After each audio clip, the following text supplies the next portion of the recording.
pleased you the most about that performance? Oh, there was lots to like.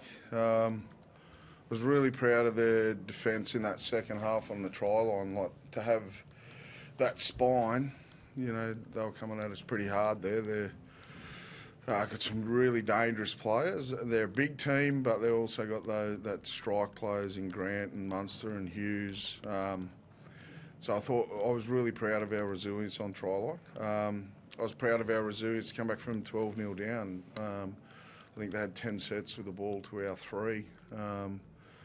So to, not panic behind the line at 12-0 down and to wrestle back control. I thought our attack, we worried and we moved the ball well. So there was heaps to like. So I'm really proud of the effort. I'm stoked for all the people that turned up today, and no doubt they played a big part in energising the team as well. The ability to come back from 12-0 down after 10 minutes. What does that show about the group? We've come a long way in terms of our resilience, definitely. I think we're a tougher footy team than what we were last year, and we're maturing as well. Like we didn't panic, obviously, behind the line. We didn't go into our shell. We didn't hit flight mode. We stayed in the fight, and I mean one of the tries was pretty innocuous. I thought, we worried them with the ball on Meany's try, but the other one was a little bit disappointing. But yeah, it just shows that we're maturing, we're getting better. Depending on results tonight, you could be 1 point out of the 8 by the end of the weekend. Can this group play finals footy?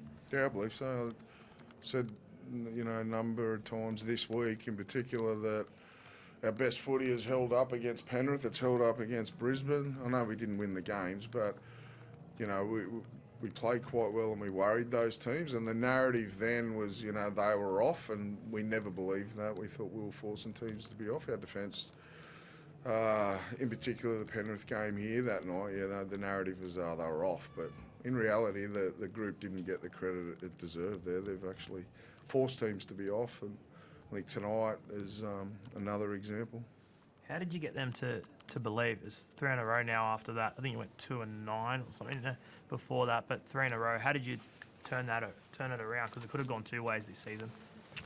Yeah, I think that we've been consistent with, coaches have been consistent with their messaging. The players, the leadership group's been really consistent. There's been one game this year that we were really unhappy with. The rest of the time we've competed hard, and I know it hasn't jumped onto the win column or the ladder, but there's good foundations there. So we just didn't panic ourselves. We've stayed really consistent. Our training's been excellent, so that's probably the biggest variable. Your left edge was particularly potent with Bradman, Kalen and Greggy Marju out there. I think you scored 3 tries in 6 minutes just before half time to probably seal it for you. That's obviously pleasing to get those guys running. Yeah, it's obviously Kalen's preferred side, but I think Bradman and Greg deserve. I thought Greg was enormous. He was really safe out of the back of the field tonight, and come up with a couple of big carries for us. But yeah, Bradman this year, he's having obviously Origin's been a real highlight for him. But yeah, he's reaping the rewards of a really good summer, Bradman. And the crowd was huge again for you. There's that real, Newcastle field, they get that chant going, and you can see you guys grow. And in fact, Bellyache gave you guys a rap to say, you wanted it more, and I think that the crowd really drove you to perform. Yeah, we spoke about, they never let us down, the crowd. We've in the past let them down a few times, but so we don't want to do that first and foremost, but they'll turn up. We've got to give them the reason to cheer. 12-0 down, we had to find a reason pretty quickly to get them behind us, and I felt that the team did that, but they responded to, you could hear them. And I know the players, they love it. They love playing here. You could see the emotion on their faces at the end that they appreciate the crowd too. That's a lot of emotion from your guys after it. I mean, during the week, you're not in a perilous position towards the finals, but you're 3 points out of the 8. Did the guys during the week must have thought this is an important game for us and plus Melbourne Storm, obviously a tough opposition.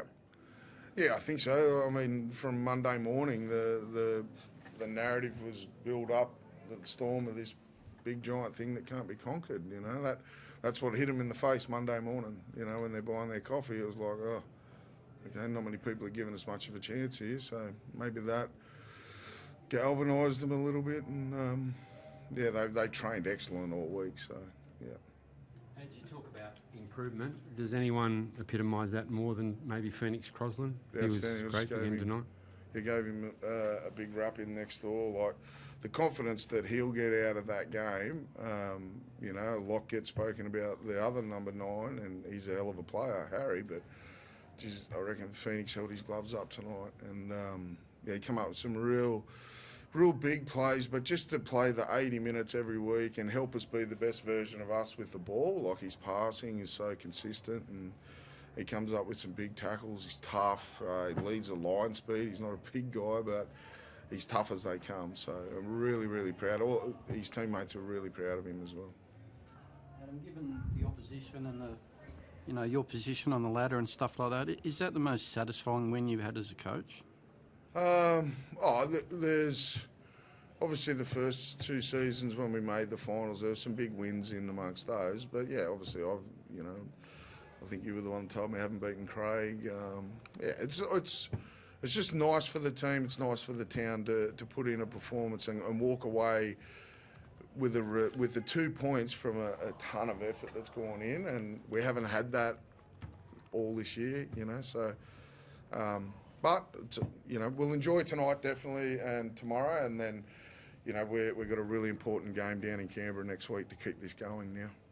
I know you've said that the streak is irrelevant. I guess to the guys like the Safidis and Kalen and Fitzy, who'd played Melbourne umpteen times and never beaten them, Yep. that would have been a pretty special feeling tonight, wouldn't it? Yeah, I think, you could see the emotion at the end of the game. They were really happy, and I think they were a little bit annoyed with some of the commentary in the weeks leading up to this about our performance against Penrith. So there's sort of plenty of motivation, but yeah, as I said, like that's the first time these 2 rosters have played each other, and we're 1 from 1. Winning a game like that, how much confidence does it give the guys to, go on and maybe make the finals? I think they've always had confidence. We just we know if we get there that we'd worried some teams, but we just can't. That's the result of the process now. We've got to get the process right. We've enjoyed tonight, but then we've got to start preparing like we did this week. We need to replicate that for Canberra, and then I know it's cliche, but finals will take care of itself. We just got to keep working hard, keep preparing well. Any injuries, Was there any? Jay Daniel Sack, and Jacob and Kurt Meehan had some niggles, but they've indicated that they'll be fine, the medical staff. And Daniel just had a quad leading in. It's not the actual quad muscle. There's a smaller muscle in there, but it was still a bit aggravating him at the start of the game. So that's why he came off. But other than that, I think we're fine. Thanks, Thanks, Coach. guys. Thanks, Coach.